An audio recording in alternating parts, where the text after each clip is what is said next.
Yeah, PSG then advance. The latest news we're getting on Musiala early, of course, is that he could be out for 4 to 5 months with a broken fibula. I think what was quite interesting was Manuel Neuer's comments after the game. This is what the Bayern Munich goalkeeper had to say. It was a situation where you don't have to go in like that. That's risk-taking. He was prepared to accept the risk of injuring his opponent. I went to him and said, don't you want to go and see our player? This is to Donnarumma. It's a matter of respect of going there and wishing the guy all the best. He then did it. Fair play is always part of it. I would have reacted differently. Now, for more on this, Alexis Nunes was at the game. We'll be hearing from Alexis in a moment. Jan joins us as well. But Casey, I suppose, is the only goalkeeper on this set. I'm intrigued which goalkeeper side you're taking here. I'm surprised Neuer came out and said this. I was surprised. I mean, I don't have the problem with, hey, would you like to come into the locker room and show your respect? I mean, it was kind of surprising after the reaction from Donnarumma that he wasn't asking himself or maybe just didn't know the proper protocol to do such. Did Donnarumma do anything wrong? I mean, in the end, he hurt somebody, so it was a little reckless. But, I mean, we've done that as goalkeepers all the time. And what I kind of saw from Musiala was maybe he saw Donnarumma coming, kind of went to shield it. But Donnarumma's a big, big man and just caught somebody wrong. It's one of those injuries you see in the NFL all the time. You know, the way bodies roll up on other legs and things like that. I don't think there was anything malicious about it from Donnarumma. I didn't see him come in and really try. I thought he was just making a play on the ball, and it was just a very unfortunate situation. And I also understand that Manuel Neuer's friend and teammate just got injured, but, I mean, I've seen Neuer come in like that many a time. What do you think, Rollo? No blame on the goalkeeper whatsoever, I don't think, because he was diving down at the ball. He didn't go through Musiala to get to the ball. So why has Neuer come out and said it was a situation where you don't have to go in like that? Because the ball was half running out of play. The defender was going to be the first player to get there. So what he's saying is, does Donnarumma need to get involved in it to start with? But once you see the ball on the ground, again, if it had gone through, actually, but he was going for the ball, he went down the side of Musiala, and Musiala, he was running, and they collided with each other. I just don't see any blame on Donnarumma whatsoever. I have to be honest, Ali. Like, when I thought we were going to talk about this in the show, I thought everyone was just going to say, well, no, this is just part of the game. Donnarumma, there was nothing malicious. What took me by surprise that Neuer's come out and decided to address this and decide to almost kind of throw Donnarumma under the bus. Unnecessarily so, because had Manuel Neuer being in the situation that Donnarumma was and the ball was rolling away from Musiala and he felt like he could get to it, Manuel Neuer would have done exactly the same thing. And the moment in which he felt that he could get to the ball, he would make, in fact, it would be his job. It would be his duty as a goalkeeper to go and get the ball and do whatever is it that you think is necessary to go and get the ball. And there was nothing about Donnarumma's behavior that was out of line, that was malicious. He's going to get the ball. This player is on the way and he is impeding my progress. I'm going to, because I have the power to go and get the ball with my hands, I'm going to take advantage of that. I'm going to go around the player, and if I happen to roll him over, that is just a freak accident. Manuel Neuer would have done exactly the same thing had he been on the other side. This is a non-issue for me. Manuel Neuer has made it an issue, and now we seem to think that it makes sense. It doesn't. Manuel Neuer is wrong on this one. Jan, do you agree? No, I don't agree on just the rational analysis of this situation. We have to understand where Manuel Neuer comes from. I'm with the boys that Donnarumma didn't do anything intentional, that you see this kind of thing happening on the pitch many times. Manuel Neuer, Casey, all goalkeepers have done that during their career, probably we as a striker as well. But you have to understand where Manuel Neuer is coming from. So this is just before halftime. The team are coming into the dressing room. They know that their golden boy, Jamal Musiala, who's been struggling with injuries, is on his way. He's actually sitting in the ambulance on the way to the hospital. That is point one. After the game, you lose a football game. You're out of the Club World Cup. Bayern Munich were very keen to do well there.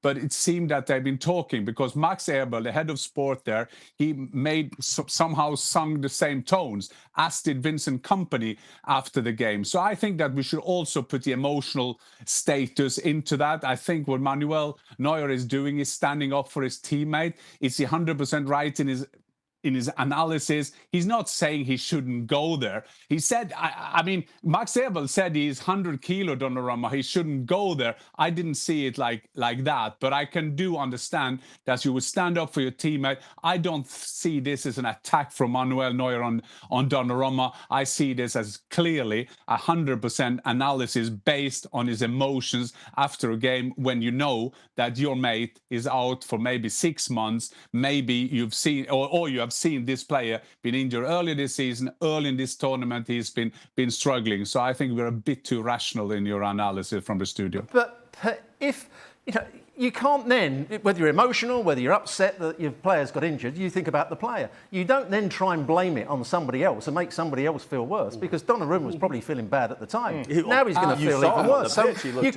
you can't say that Manuel Neuer and the chief executive, whatever he is, the sporting director, aren't making things worse. They've got to keep their emotions aside and say, all we can worry about is Musiala. That's all we can worry about, not blame it on somebody else. Go on, Jan. No, but I think that is a human way sometimes what you do. You lose the game, you're up there, you see your mate is going out there. I don't think this is a pointing on him. Even Max Abel said is 0,0. So it's 0 chance that it is this intentional. But it will point to Donnarumma, because Donnarumma, whatever we see this, whatever way we see it, well, Donnarumma injured him. So no, but I think this is different, Jan. This is pouring gas on the fire, which doesn't necessarily need to be stoked, doesn't it? I hear that you have a different opinion, and I respect that. I just want us to see this from an emotional view. There is no one I've seen that's pointing the finger at Donnarumma and said he did this intentional. So I think we have to have a bit of space for that, done that, and I'm sure the boys have done that sometimes in their career as well. Straight after a game, when you do an interview like that, you want to protect the teammate. If he was 98 kilos, he could do it. Yeah. But since he's 100, he's not allowed. I think the part in which he takes it to the next level is which is he essentially saying, I would have reacted differently. I would have gone about it a different way. I would have done something else. I would have gone and checked on Jamal Musiala. Well, that's you. That's Manuel Neuer. But we are not in a position in which we can judge Gigi Donnarumma's behavior, because we don't know exactly what he knew.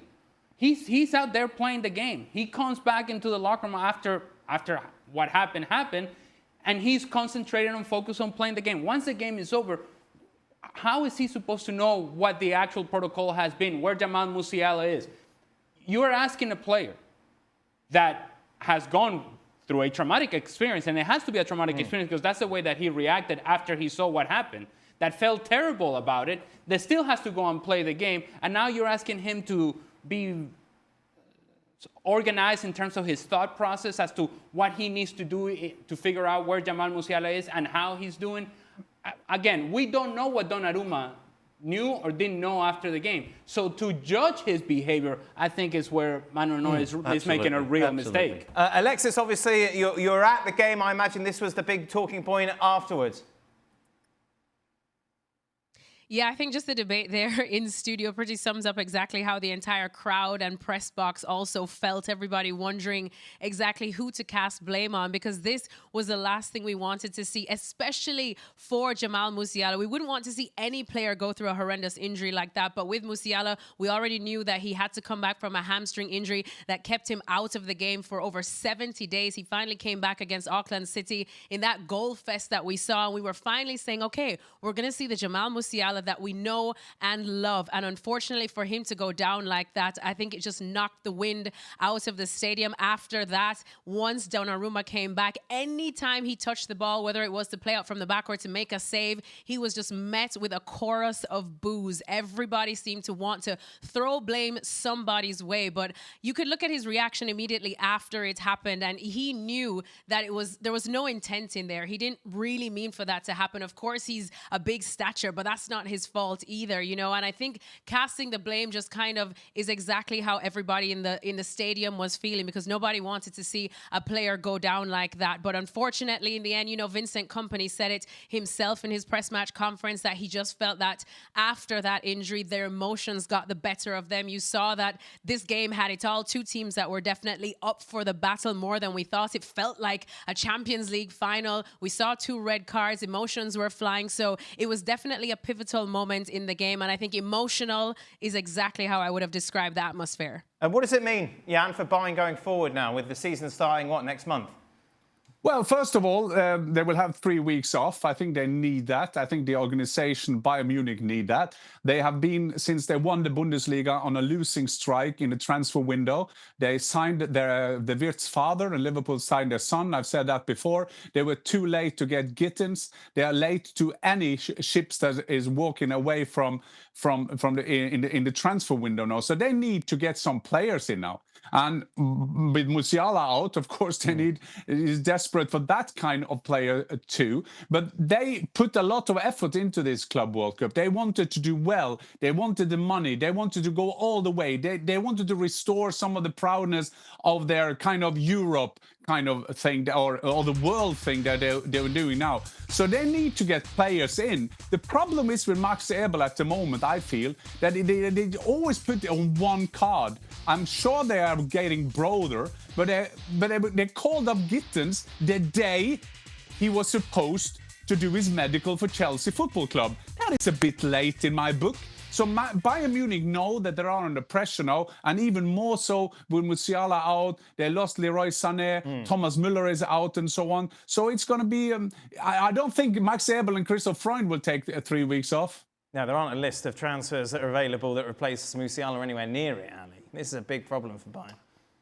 Rodrigo! Rodrigo, yeah. Rodrigo! Yeah. Rodrigo! It was a conversation. It was a conversation ahead of the Musiala injury that maybe Rodrigo was a good fit for Bayern Munich. Now it feels like a desperate fit. Like we must have a player like Rodrigo. Because when you see Bayern Munich and who is actually available to them, Musiala out of the picture, the natural substitute in terms of position would be Tom Bishop, who they acquired from Hoffenheim. I don't think he's going to get this responsibility. And so then it's Serge Gnabry, and it's Kingsley Coman, and then Harry Kane is playing up top, and then Michael Olise, and a sort of a combination of those guys would sort of take on the role of Jamal Musiala. Neither Serge Gnabry no Kingsley Coman can do that job effectively, consistently. And so you need, to Jan's point, you need more than what you have available. I actually thought that Bayern Munich played well today. I actually thought that they exposed some things from PSG and made it uncomfortable for PSG. They were willing to press PSG like many other teams are not willing to do. They were matching the press of PSG. It shows the personality of Bayern Munich, and they were willing to do so with a makeshift back line. So Vincent Kompany is saying, I don't care if we're short in the back line. We're still going to be a team that presses. So you need players that can actually do some of the things that Vincent Kompany and this team would want you to do offensively. You need talent. Rodrigo could provide that. He's looking for a way out. Bayern Munich needs a player like him. It all feels sort of perfect. It doesn't always work that way, but it feels perfect. Jan, like, where are Bayern in this situation? Are they going to wait for him to go to Arsenal and then make the call? Exactly. That's what you ask yourself, because the German pundits, the German insiders, they talk about this Bayern list. The last thing this week was they have 2 lists. They have the hot list and then the not so hot list. And with Williams as well, they thought, oh, he won't go to Barcelona, so we will get him. He's not going to Barcelona, but he's going to Bilbao, or he's staying in Bilbao. Then you have Woltemade, the Stuttgart striker, maybe the closest thing. They have now to sign a great German talent. What happened there? They've been 1 week discussing with Lothar Matthäus. Is he allowed to say that this man will cost 80, 90, 100 million? The conclusion at Bayern is that a pundit can't say anything about transfer fees, because then they will rise the price. I mean, that is not world class, is it? That is not Bayern. So is Rodrigo on the radar, Jan?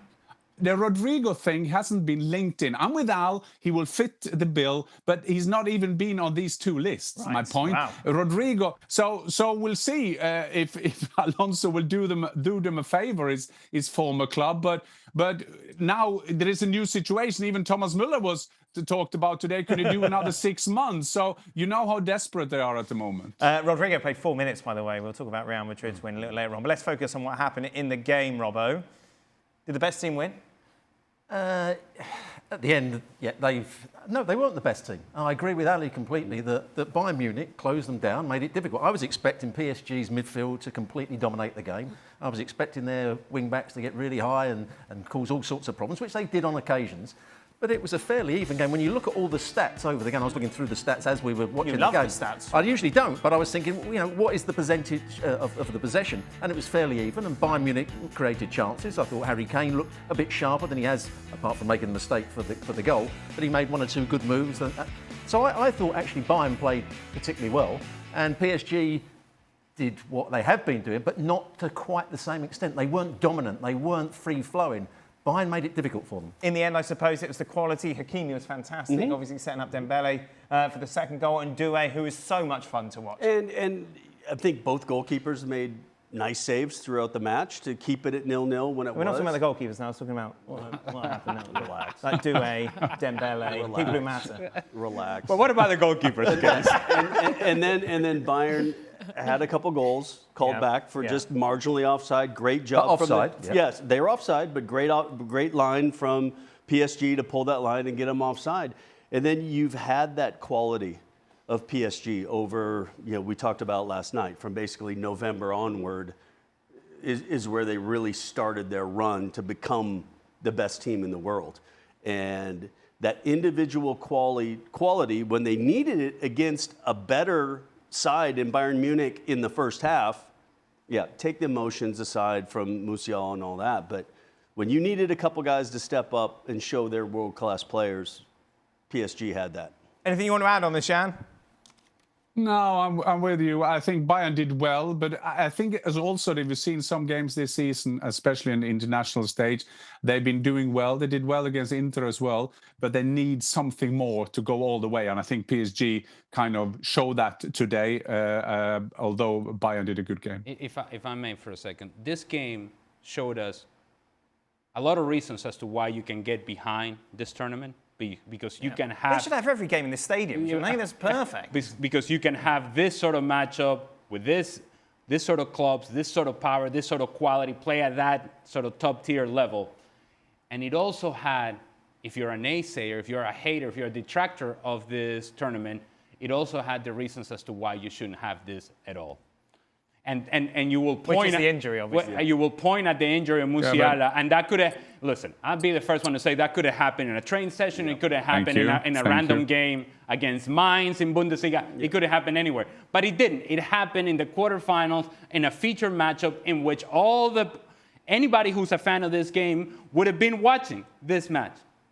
And now the image that you have is not Doué, it's not Dembele, it's not Neuer, it's not this guy or that guy, it's the dangling leg of Jamal Musiala and the inconsolable face of Donnarumma. That's the lasting image of the game.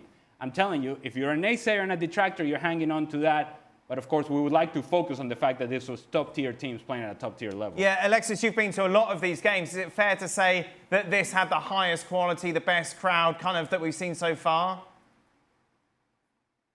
Yeah, 100%. I mean, the crowd was over 65,000. So that was absolutely one of the best attendances that we've seen all tournament. And it was interesting because I think we know that the crowds tend to follow the South American teams. And then when it's not a South American team, it was Real Madrid, who will have fans any and everywhere in the world. So I was actually skeptical to see if they were going to get the right atmosphere. But I think a lot of people wanted to come out and see the reigning European champions, the Champions League winners, this exciting PSG team that managed to do it finally without the Messis, without the Neymars, without the Mbappés. And then, of course, coming in against the German champions with Bayern Munich, who also have so many exciting players like Musiala as well. We saw what they could do in the group stages, but the turnout was absolutely spectacular. And I mean, they delivered an absolute show. It had easily probably the best performance I think I've seen. I think Bayern up against Boca Juniors was also a good game to watch for the crowd too. And I remember saying it yesterday, I did give Bayern the slight edge in this one because I was skeptical to see how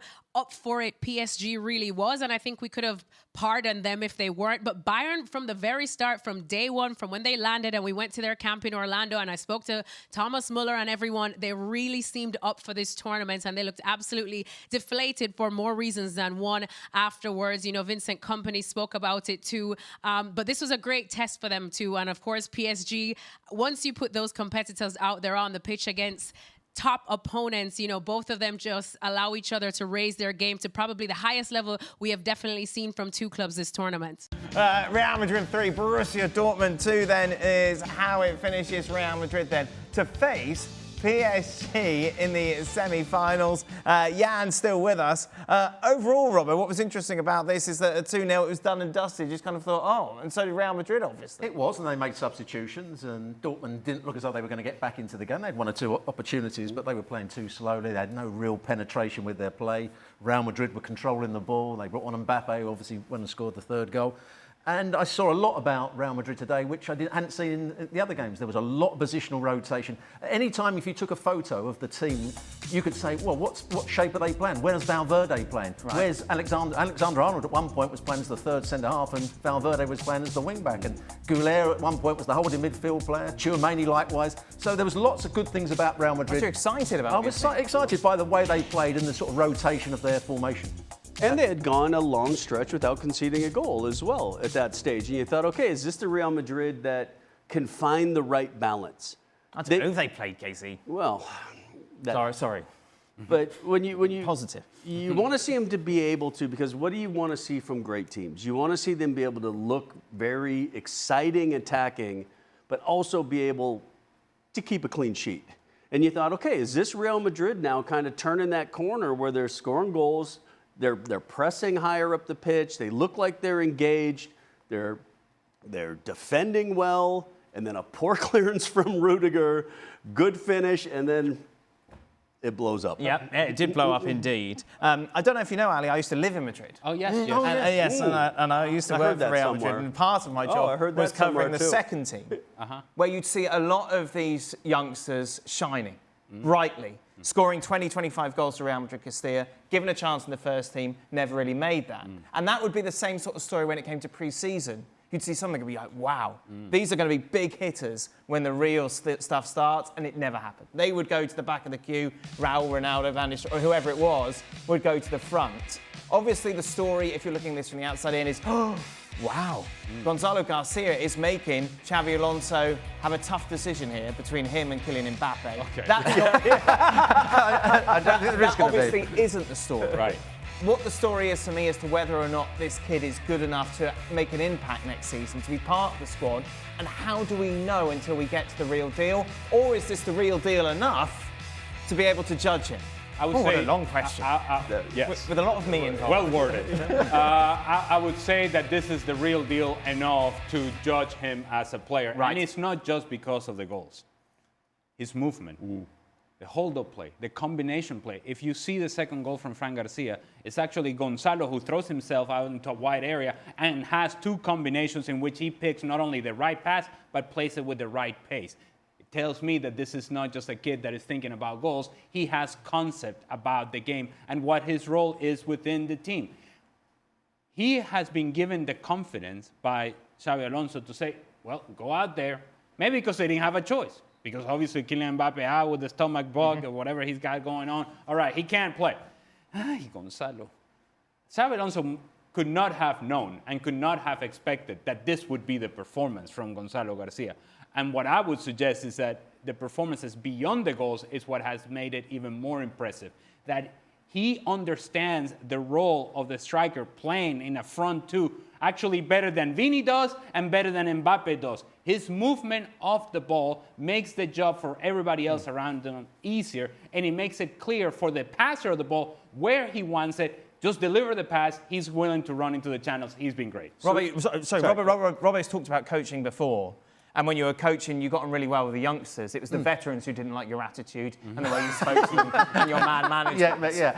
management skills. So you must have seen, maybe not this sort of standard, but players who shone at training, shone in the reserves. Yep. But when it came to the big time, they didn't quite cut it. Didn't quite have enough. What are we seeing here that we can read into it as Ali is? Well, his understanding of where to be, because today he was playing almost in a front two, but they were playing as a wide front two. But so he had to make runs out wide, as he did for the second goal. But he also got himself into the box at the right time. He had to also realise when Bellingham was going to make the run through them, because Bellingham's playing as the furthest forward midfield player and playing in, we won't call it false nine, but the attacking midfield. So he's got to open up space for him as well. He's got to link up with him. So there was enough. He's got enough pace. There was one run that he made in behind. He's obviously fairly good in the air. We saw that in the previous game where he heads in from Alexander-Arnold's cross. He's in the right place at the right time with his movement in the box. So he's got a lot of things that are going for him. He's playing with confidence at the moment, and that's the one thing. When players start to play at the top level and you have a bad spell, can you keep the confidence there? Does it knock your confidence so much that you can't carry on playing? Yeah. When things are going well, you look at top-class player, and you never judge anybody by their top performance or their bottom performance. You judge it by the average, and that's what we haven't seen yet, because he's done very well in these games. Jan, as a fellow striker, do you like what you're seeing? Are you seeing enough? Yeah, I'm part of Al's striking union, and we saw the same thing. And why is these movements so important? Because I think that we can see small signs now that I will never criticize Ancelotti. He's one of the best around, but I can see now there's a bit difference of the Real Madrid. For Gonzalo's runs, make it easier for the other ones to make their runs and make the game, the play of Real Madrid more flexible. And we can say that this was only Dortmund. Dortmund haven't lost the game for 12 games. They haven't had a loss. And the first half today was brilliant. And Gonzalo, I was ending up just watching his runs because they were very, very clever. He took his goal brilliantly. Yes, it was not the best of defending by Dortmund, but still you have to do those runs. You have to put yourself in that position. I think that when you come in as a coach and to Robbo's analysis saying that, yeah, he has to go through a bad spell and all that. But the positive thing now for Alonso is when he comes into a new club, there is always a chance for someone else to shine.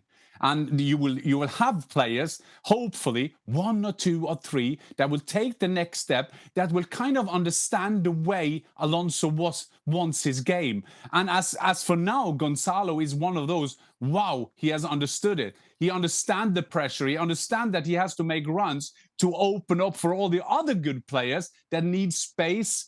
Imagine Alexander-Arnold. What has he got to do with Gonzalo up front there? Yes, but because he will make runs, take people away, so it's easier for him to make his crosses. So everything depending on each other. And yes, Gonzalo, I think there is a chance that Mbappe will start ahead of him. But I think that Gonzalo absolutely could have this joker challenging part of the start of the La Liga season. Here's the thing. Nobody's expecting anything from Gonzalo. No, it's nice. It's when you set the bar so low. That's what this show does, okay? No one expects much of us. It's a perfect place to be in, because if Real Madrid doesn't do well, it's not because Gonzalo didn't do well. Yeah. We're going to be looking at Kylian Mbappe. We're going to be looking at Vini and Bellingham. And you got to go really far down this list when we get to, it was Gonzalo's fault. Sure. And so anything that you get from Gonzalo Garcia, if you're Xabi Alonso, it's a plus. Yeah. It's a win. Ollie, we have a much better chance of the Valencia fans saying when he's on loan. Right. How come he didn't score for us like he did in the Club World Cup? Before I show you the odds, who's the favourite between PSG and Real Madrid, would you say, Casey? Oh, wow. I think it's a coin toss. Do you think so? I do. You think so? I do. Let's take a look. Let's see how they have them set. I would expect it to be PSG, given their run of late. Obviously, slight favourites, but as Casey says, it is pretty much a coin toss as to who will advance to the next round. Any early thoughts? We've got plenty of time to talk about this. You don't have to. I'm looking forward to it. I think PSG, I hope PSG play better than they did today. I hope they play as we've seen them play in previous games. I know it was against Inter Miami, where the first 60, 70 minutes they were absolutely magnificent. The pace of their game, the midfield rotation, Fabian Ruiz making forward runs, Hakimi down the right-hand side, good defending, pressing the ball all over the field. And I'd like to see Real Madrid again with this sort of rotating positions. You know, it's very, very difficult to pin down exactly what formation they're playing. I was looking at it very closely today. Tchouameni sometimes went back in there. As I said, Alexander went back to the third centre-half. They did all sorts of things. Goulet, who would have said Goulet at times would be a holding midfield player when you saw him over the last 2 or 3 years? And then when the substitutes were made, he went back out to the right wing again. So, I mean, excited by the game. Yeah. A game, of course, you're going to New York for. Yes. Do you know how you're getting that yet? No, not yet, no. Right, good. How are you feeling about that? I'm quite happy. I might get the train with Ali. Hey! Just a reminder, 380 La Liga matches live and exclusive for you on ESPN Plus as the season starts on August the 15th. For Real Madrid, they'll start on a Tuesday at home against Osasuna. Now, the thing is, people are saying we're quite harsh on Chelsea at the moment, Robbo, because we're not giving them enough flowers for what they're doing. You're right. Are we not being generous enough? What I quite liked about Chelsea was the way they know how they want to build up. They create space, as they did for the first goal, because Gusto goes into an inside right position and their wide centre-half Chalobah gets space to come out with the ball, which he did, and then he passes it into goal. So the build-up play, I think, is very good. My one concern yesterday was Liam Delap. Okay. He wasn't looking for runs down the side because they were quite slow build-ups. They're looking to play into his feet, and he didn't hold it up particularly well. I think Michel, the centre-half, kept on going into the back of him. He had to take touches back and back, so he couldn't link up the play as well as they probably wanted him to. So that would be a slight worry for me with Chelsea. Anything you want to add on Chelsea? When we are harsh, using your words about Chelsea, it's not so much about the play itself. It's the decisions that they're making in putting together this roster. And because a lot of it seems to be, look, we have a lot of wingers, let's get another winger. It's that sort of conversation that we're having. Now, if you continue to win matches and now you should be the favorites going into the semifinals, I'm looking at Chelsea getting into the final of this tournament, and it's obviously a success for them and a success for Maresca. And it sets them up for success going into the Premier League season. But have they become better with their signings, significantly better, to take them to a different level entirely? And that is a question that I think we can all agree is probably, I don't think so. They're not quite there yet. The frustrating things that we hear from Chelsea fans, Jan, is they're like, well, look at our run. No one gave us a chance to finish in the Champions League. Whilst others were dropping points, we were there consistently, getting victories. And now we're in a tournament with the quote-unquote best in the world, and we're through to the semi-finals, yet you still pick holes in us. The thing that I think frustrates us who watch the game is that given the amount of money that Chelsea has spent, you want a little bit more. You want to be entertained, don't you? Exactly, and I think if the Chelsea fans are honest, if you spend £1 trillion of money to win the Conference League, I mean, that is not good enough. Let's be honest with that. But what we see, which is interesting that we now can have a look at, is the progress on the Maresca. And with Al, that sometimes you feel that they kind of get the same kind of players. So when you have a look at you can't, same kind of players and you have 2, 3, 4 alternative. Estavo is a good example. I think it will enlighten the Premier League. And we know that game, Robbo, what you saying now his goal, you will say the Chelsea fans will, of course, now say he tried to do that to build up the expectation. But I'm also with Robbo in terms of Delap. I think that has been missing. That striker, that number 9 striker, and to the Chelsea fans who's been a bit worried about that, the jury is still out there. Can Delap take the next step? He was a good striker at Ipswich. He was good, not great yet, and he has to be great. He has to hold the ball up because of the personalities, the kind of skills they have in their team. They are desperate for a number 9 that can keep the ball up for them so they can move their play further up the ground, and Delap didn't do that. And I'm not 100% sure how long it will take him to go into that role, because now Chelsea in the Champions League, I mean, they have to deliver more than the conference title to say that they have a great season. And Delap, when he was playing for Ipswich, his strength was running down the side of defenders. Supposed to be positive about Chelsea and their good run over the last 24 games, and now we're having a go at Liam Delap. João Pedro came on and played very well. Yes, I heard you. João Pedro came on and made a big change when he came. I think the comment was, he is not Didier Drogba. Well, fair enough. And I think that's what the Chelsea fans are looking for, is the next Didier Drogba. And of course, all eyes on Esteval yesterday as he was up against his new side. This is what his manager, Abel Ferreira, had to say. He's a kid that's 18 years old, so Chelsea need to take care of him. They need to embrace him because in the beginning, for sure, he'll make mistakes. He's an amazing player with a lot of skill. He's a player who can win a game alone. I'm sure Chelsea have all the conditions to support him. He's a fantastic player, but he needs their help for sure. Yeah, and as someone who has lived, is it harder now for youngsters coming into the Premier League, given the exposure that they have on social media, given the expectations that fans have around them, in a sense that when you've got an 18-year-old now, is it different to being 18-year-old, say, 20 years ago?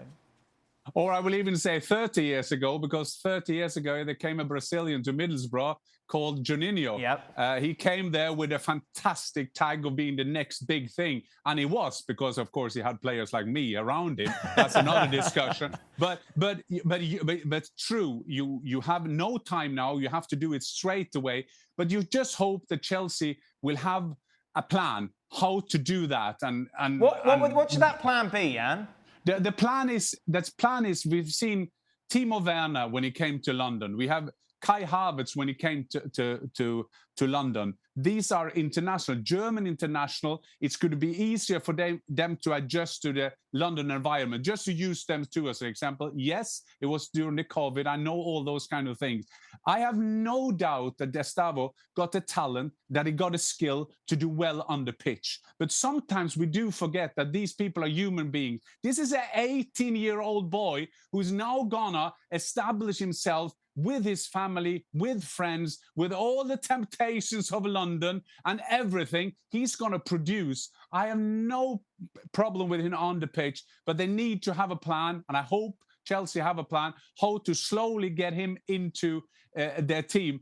Of course, he's building up the expectation with that goal that he, of course, did on purpose, but now he's coming to the Premier League. You need to have a plan outside the pitch. I think that's more than ever been valuable. I remember Juninho came, we had 2 or 3 and helped him out. We took him to a Brazilian restaurant, and I think we said there was a Brazilian restaurant in Middlesbrough because we had 2 or 3. But still, he from day one, he was a part of our team. He was a good lad, and then it's easier for them to adjust. So I just hope, and I wish him all the best, because London is not Middlesbrough. Kay is not on the show, so I am allowed to say that. You know what worries me is that in the short quote of the manager of Palmeiras, Abel Ferreira, 3 times in the quote basically said, somebody's got to take care of this guy. Sure.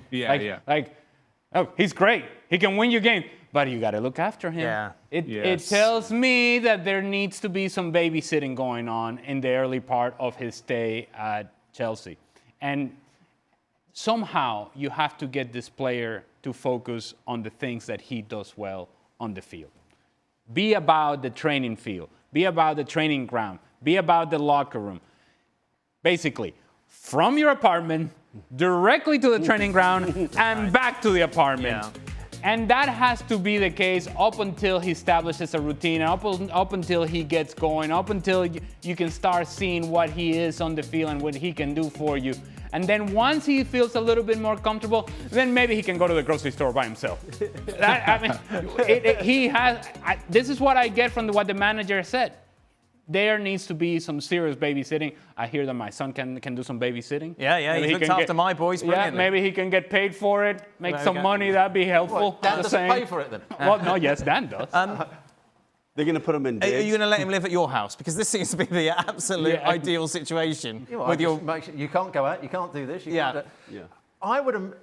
It's much easier now to go into Chelsea than it was maybe 10 years ago. You see, because I would sense from the outside looking in that at least then you've got Lampard, Terry, you've got Chelsea. But that was the whole. Now you've just given my argument. When you went into Chelsea, there was 3 or 4 players that would give the player coming in the thumbs up or the thumbs down. So Solari and De Bruyne would be the example. When players came in that might have threatened John Terry and Frank Lampard and 1 or 2 of the others, they gave them the thumbs down, didn't probably treat them quite as well, made every mistake they made. They highlighted that. It was a hard place to play, Chelsea. That's why a lot of players, young players, didn't do as well. Salah, people like that. Yeah.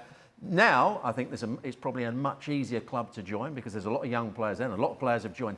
My only question mark will be, will he be given enough chance? If you only feel comfortable at a football club if you're playing on a fairly regular basis. You don't want to be playing in the reserves or the under-23s every week and thinking, well, when am I going to get my chance? Sure. Because at that point, you think, maybe the manager doesn't fancy me. How can I prove that I am this good, very good player? So he's got to be given a chance. But don't you still have to earn it?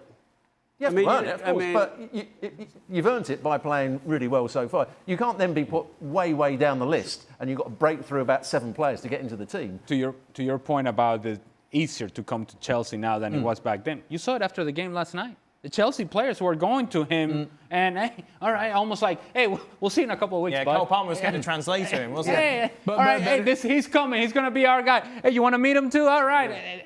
I don't think you would have seen that in years past from Chelsea. Go on, last word on this, Jan.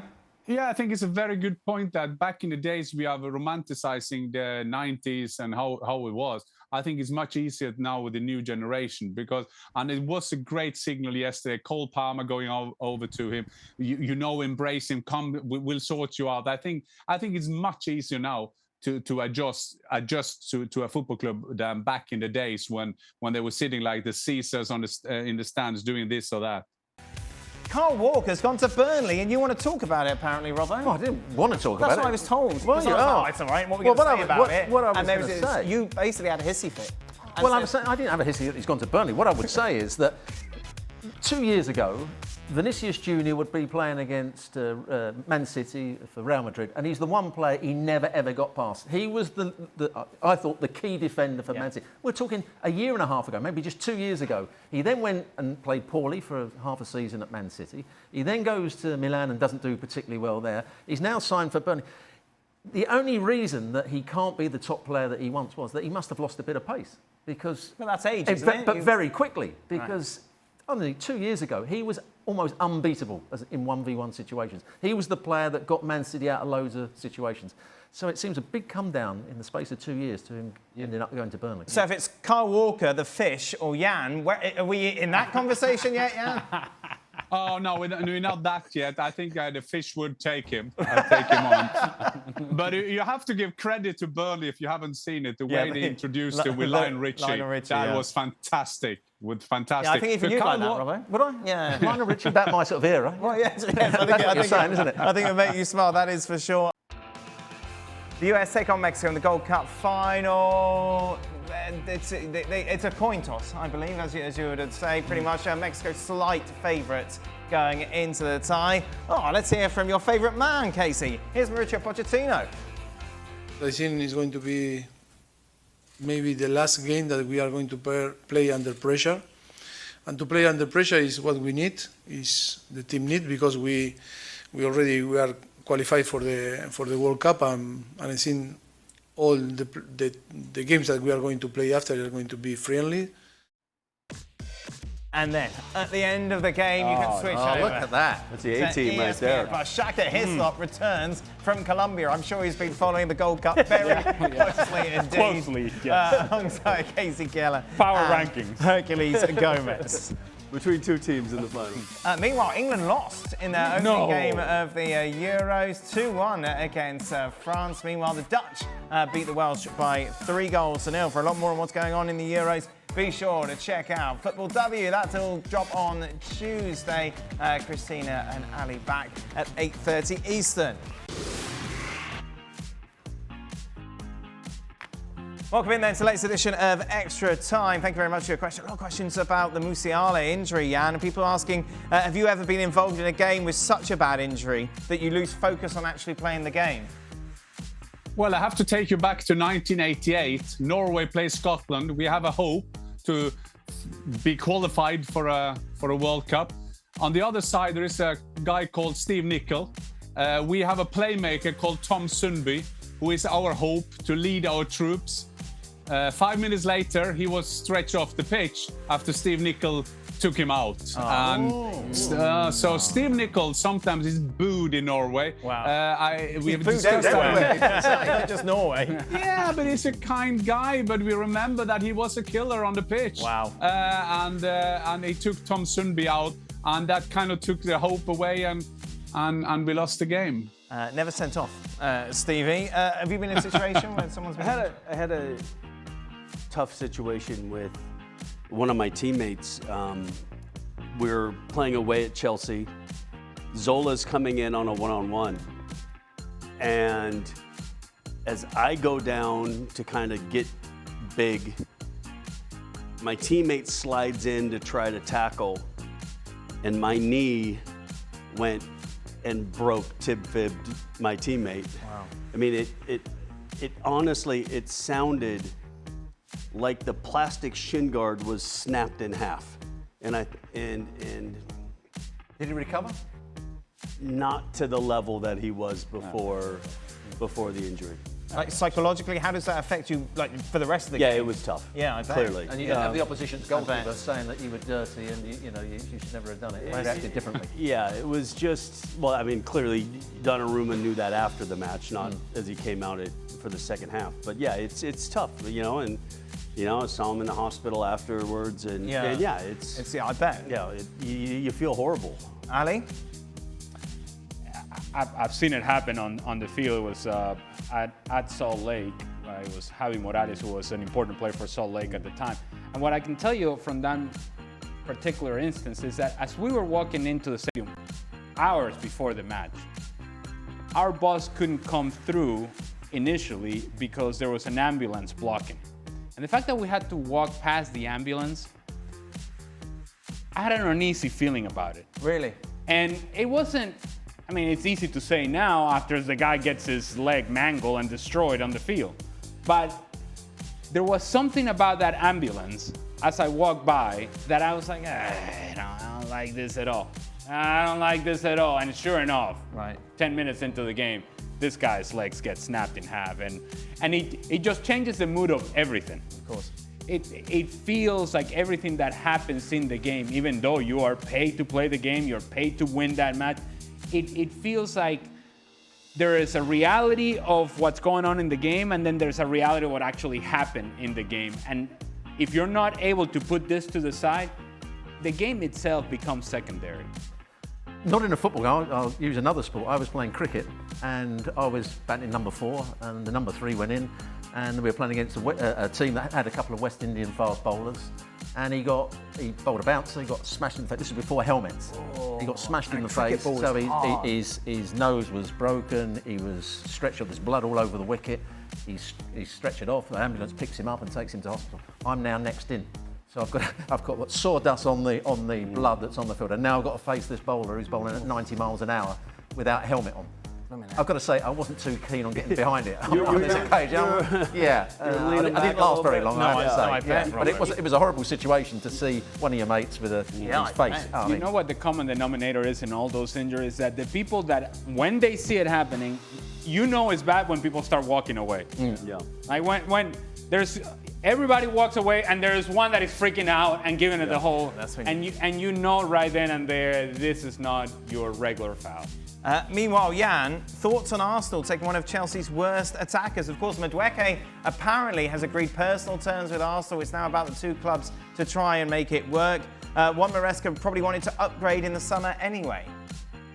Well, I think we should praise Arsenal to be truthful to their strategy to recruit the wrong players. They don't know all the time. I think that Madueke could be a hit. But this is not what I need at the moment. But I will forgive them if they come in with other players on different positions. We know what they need. Madueke seems like one of those funny things again that Arsenal are doing. But maybe he needs a new environment, and a new environment he's going to blossom. But I'm not sure where they're going to use him. They've taken another Chelsea player. They've tried out before. Let's see where they're going. Sterling, of course. I'm trying to see that Tottenham shirt back behind Jan. What, a Tottenham shirt? Well, if he just took out Arsenal, I was waiting for the Tottenham shirt right there. No, this is a Frankfurt case. Okay. Take the gloves away from your face, please. Robbo, Madueke to Arsenal. Does this? It seems a strange one because he's done okay for Chelsea without being top class. They've had Raheem Sterling there from Chelsea. He didn't do particularly well. I presume he's going to challenge Martinelli because the crowd aren't overly convinced with Martinelli. He's the one player, Saka is magnificent on the right-hand side. Martinelli comes and goes every so often, so maybe that's where he's going to play. Ali, aren't Leao and Rashford just one more João Felix? No disrespect, but I can't understand Barca fans wanting Leao so much when he still plays at AC Milan at 26. No pressing, no work ethic, but a lot of dribbling highlights. All right, the part in which he still plays at AC Milan at 26, I'm not quite sure what that's supposed to mean. I know that Milan is not, I guess, what it was in the 90s, but it's still a major brand in the world, regardless. To the point of Rafael Leao, is the kind of player that would drive you crazy. As a manager, would drive you insane and could potentially get you fired. Does it drive you more crazy as a ex-professional? Because maybe you didn't have the skills that he had naturally to then watch him waste them? Absolutely. And I think it's a conversation that we've had before in which I see some of this behavior and I kind of go, man, just give me some of that speed. Right. I'll make it work. I'll take care of the rest. Just give me some of that. But here's the thing, Rafael Leao probably his whole life as a player, because of that natural set of skills, he's been able to run past people and he's been able to be the bully in the playground, if you will. He has the skill set that could potentially make him a first-tier, top-tier sort of player. But I don't think, and I think by now we know this is the correct answer, I don't think that he has what it takes up here. Right. That he doesn't quite have the heart, the soul, and the mind that it takes from being a good player to be a great player. Go on, Jan. Even Bayern said no to him, and that takes some. Because they got no from every player, and even Bayern said no to Leao. So that tells you the story. How do you deal as a coach, Robert, with these sort of players? You don't deal with them very well, I know. No, you'd get rid of him eventually because again, we go back to the thing where we say you don't judge him by the great games. Right. You don't judge him by his worst games. You judge him by his average game, and his average game doesn't make him a world-class player. He doesn't do enough week in, week out to say that he can go to a big club. You know what he could be, Rafael Leao, if you were putting a highlight of him together. Yeah. And if you had never seen him play, yeah, and you put together a highlight of Rafael Leao, you would think this guy was the best player in the world. Because he can give you those moments in which he effortlessly is running past people, but doesn't do it enough, doesn't do it consistently, and therefore is a player of what might have been and what could have been. And likewise, the other player that you mentioned, Marcus Rashford. Right, yeah. Because he's exactly the Felix, same. And Leroy Sané, we could be here all night. For all, right, start, bench or sell? Saka, Kvaratskhelia, Elise. I would, at the top of my list, so on the pitch, Kvaratskhelia, because, I mean, she's magnificent when Saka, I would put on the bench, and who was the other one you said? Elise. I think he's a very good player, but I don't think he's at the level of the other two, so I would have him as the one I'd discard. I like that. You agree? Yeah, I like that. Jan? Yeah, Kvaratskhelia is my all-time favorite player because he could play in the 50s, the 60s, the 70s, 80s, 90s. He is that kind of player. Olise maybe been the best player in Germany this season, so that's going to be a hard one. But I guess because Casey saw some Tottenham shirt behind me, I say I will keep Saka. Well, just to curry favour. Are you, and more importantly, Ali, going to change your predictions for the Club World Cup again? What prediction did you get wrong, Ali? I have to. What did you say, James? I liked Bayern. You had Bayern to go, yeah. But you didn't know why. I didn't know why. I just had a feeling. And then the first half, I thought, hey, that feeling was right. Yes. And then... Well, what I had was Al Hilal going all the way to the final. Okay, so... But my prediction was for Real Madrid to win it. Okay, and you stand by still that? got a chance. And I'm still flying with that. There we go. I'm a man of principle. I'm sticking to it. All We're right. stubborn either way. Okay. Casey, if the USA lose by 2 or 3 tomorrow, will it be a surprise? It will be a surprise because Mexico aren't that good of a team to think that they should go win 3-0. Okay. Okay. Would it be a surprise if Mexico won? No. But by that kind of convincing manner, just because if you've watched Mexico through this tournament, it's a Mexican side that defends well, that gets a goal and hangs on. It's not a team that you're like free-flowing and attack-minded and have dynamic players to run past defenders. It's more just a workman Mexico. Right. And they'll be the home team in Houston. And I could see them grinding out a 1-0 result against. So you're predicting Mexico to No, win? I'm not. You just said you could see them win. No, I said I could see that. Right, well, that's normally a prediction, isn't it? No. So what's your prediction, Case? I think Mexico might win 1-0. Get to that, is it? Oh, it's all gone wrong. I think after tomorrow, you never want to speak about the Gold Cup again this year. Yes. No. Again, coin toss. Robbo, final question. Let's go back in the archives. What's the greatest goal you ever scored? The best goal I ever scored was, unfortunately, in front of one of the lowest crowds I ever played in front of. I was playing for Wimbledon. Right. Sorry, I wasn't playing for Wimbledon. I was playing for Coventry at Wimbledon. Okay. And if anybody can remember the Hoddle goal that he scored against Watford when he chips the goalkeeper from on an angle. That's not the right, not right demographic, So anyway, Robbo. Maybe Lamine Yamal's done something more recently than Hoddle. Not with his right foot. He does it with his left foot. Okay. So I was taking the ball towards the corner flag and reverse chipped it back over the top of the goalkeeper. Did you mean to do it, or was it a cross? Absolutely meant to. So where were you on the pitch when this occurred? So on the corner of the penalty area. Yes. So I'm running away from the goal, and I knew the goalkeeper was at the near post, and I just dinked it over. So you put it in the cross? Besset? Who's Well, unfortunately, the coach of the opposition, who was Peter With at the time, said if he meant that, he was a genius, but I don't think he meant it. Peter But I With. can tell you, I'm hearing someone's I meant watching it right now, and there is nobody in attendance for this. There is nobody. 2,500. Was it a real game? It was a real game. It was on Boxing Day, Okay. 1991. Yeah. He's saying it is in colour. That's a bit cheeky, isn't it? It's not very nice. Oh dear, who's that? The producer? Yeah. I never liked him. Well, there we are. Join the club. That is it. That brings us to the end of today's show. Thank you very much. We'll be back tomorrow. What's happening tomorrow? Soccer ball. Soccer. There isn't much. Gold Cup final. Yes, I Come know. on. What's happening tomorrow? What about the confidence of Casey in the United States? A full. Well, maybe, could do. No, they might. Coin toss 1-0.